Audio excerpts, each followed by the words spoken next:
வேலன் ஸ்ரீ நேயர்களுக்கு வணக்கம். இன்னைக்கு நம்ம வீடியோவில் லக்ன பாவத்தை பற்றி பார்க்கலாம். 12 பாவங்களை பார்க்கலாம். இன்னைக்கு இந்த வீடியோவில் முதல் பாவகமான லக்ன பாவம்னா என்ன, அதனுடைய பலன் என்ன, அது என்ன சொல்லுது, ஜாதகரை பற்றி அது என்ன சொல்லுது அப்படின்றத பற்றி நம்ம பார்க்கலாம். லக்ன பாவம் தான் ஒருத்தரனுடைய சுய சிந்தனை, ஜாதகரனுடைய சுய சிந்தனையை சொல்லக்கூடியது. லக்னம் பலமாக இருக்க வேண்டும்.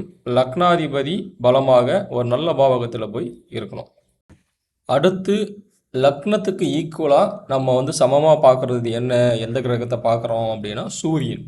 ஒருத்தனுடைய ஜாதகத்தில் சூரியனும் பலமாக இருந்தால் லக்னத்திற்கு நிகராக அதை நம்ம எடுத்துக்கலாம். சரிங்க, இப்போ கேள்வி வரும், லக்னம் பலமாக தான் இருக்குது அப்படிங்கிறத நம்ம எப்படி பார்க்குறது? லக்னம் சுப கிரகங்களின் சாரம் வாங்கியிருக்கணும்.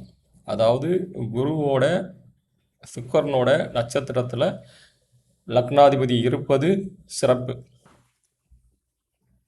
லக்னத்திலேயே இந்த சுப கிரகங்கள் இருப்பது இன்னொரு சிறப்பு.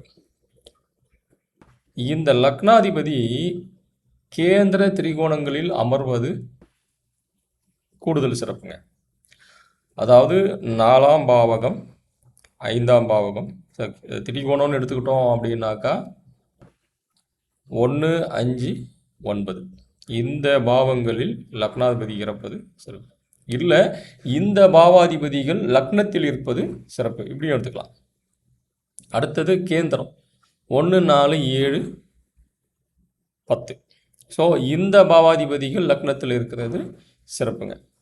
ஸோ இந்த மாதிரி இருக்கும் பொழுது, இல்லை இந்த பாவாதிபதிகளின் நட்சத்திர சாரம் வாங்கி லக்னாதிபதி இருக்கும் பொழுது லக்னம் பலம் பெற்றிருப்பதை நம்ம பார்க்கலாம். சரி, அடுத்தது சூரியனும் அதே மாதிரி பலம் பெற்றிருக்க வேண்டும். இப்போ நம்ம லக்னத்திற்கு லக்னாதிபதிக்கு என்னெல்லாம் சொன்னோமோ இதே அமைப்போட சூரியன் இருந்துச்சு அப்படின்னாலும் நம்ம ஒரு லக்னத்தில் கொஞ்சம் முன்ன பின்ன இருந்தாலுமே சூரியன் இந்த சிறப்போடு இருந்துச்சுனாக்கா நம்ம இதை கன்சிடர் பண்ணிக்கலாம். சரி, இப்போ என் ஜாதகத்தில் இந்த மாதிரி அமைப்போட லக்னாதிபதி லக்னம் சிறப்பை பெற்றுள்ளது.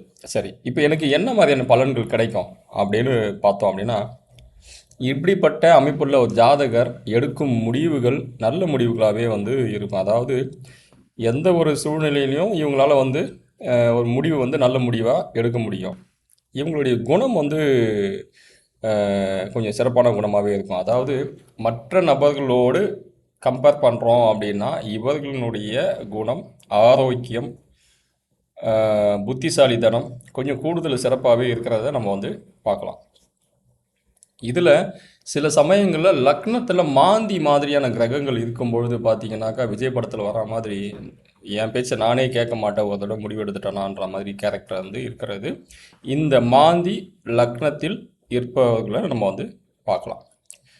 சரி, இப்போது இந்த லக்னம் சிறப்பாக இருக்குது அப்படின்னா இவங்க வாழ்க்கையில் அட்லீஸ்ட்டு குறைந்தபட்சம் குடும்ப அளவிலேயாவது ஒரு குறைந்தபட்ச புகழோடு மட்டும்தான் இவங்க வாழ்க்கையை நடத்துவாங்க. நல்லபடியாக இவங்களுடைய வாழ்க்கை புகழோட இருக்கும். குறைந்தபட்சம் இவங்களுடைய ஃபேமிலி வட்டாரத்திலேயாவது இவங்க ஒரு நல்ல பேரோட தான் இவங்க வாழ்க்கையை நடத்துவாங்க. எடுத்துக்காட்டுக்கு லக்னத்திலேயே லக்னாதிபதி இருக்காருன்னு வச்சுங்க. அதாவது தனுசு லக்னம், தனுசு லக்னத்தில் குரு இருக்காரு அப்படின்னாக்கா இந்த ஜாதகர் சுய புகழ் பாடுவார்.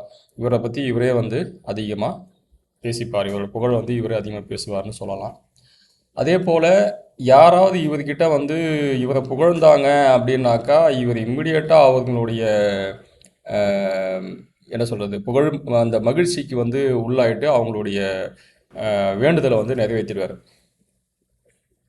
இவர்கிட்ட கொஞ்சம் நம்ம புகழ்ந்து பேசினா போதும் நம்ம இவங்ககிட்ட காரியத்தை சாதிச்சுக்கலாம் அப்படின்ற மாதிரி ஒரு அமைப்போடு தான் இந்த ஜாதகம் இருக்கும்.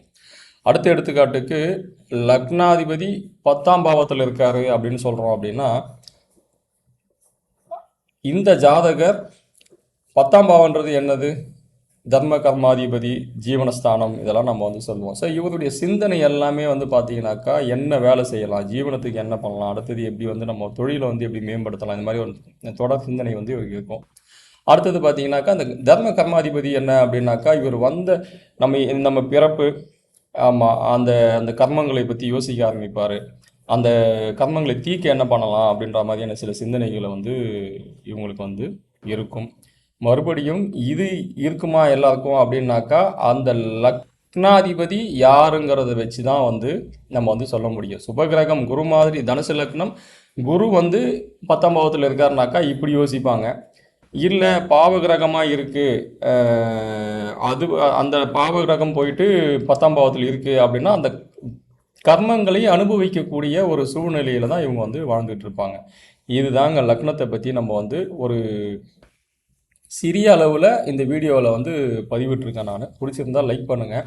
அடுத்து என்னுடைய வீடியோவில் வந்து 2ஆம் பாவத்தை பற்றி நம்ம வந்து பார்க்கலாம். 2ஆம் பாவங்கிறது எல்லாருக்குமே தெரியும். தனம், வாக்குஸ்தானம், குடும்பம், இதை பற்றிலாம் வந்து நம்ம நிறையா வந்து பேசலாம் என்னுடைய அடுத்த வீடியோவில். நன்றி, வணக்கம்.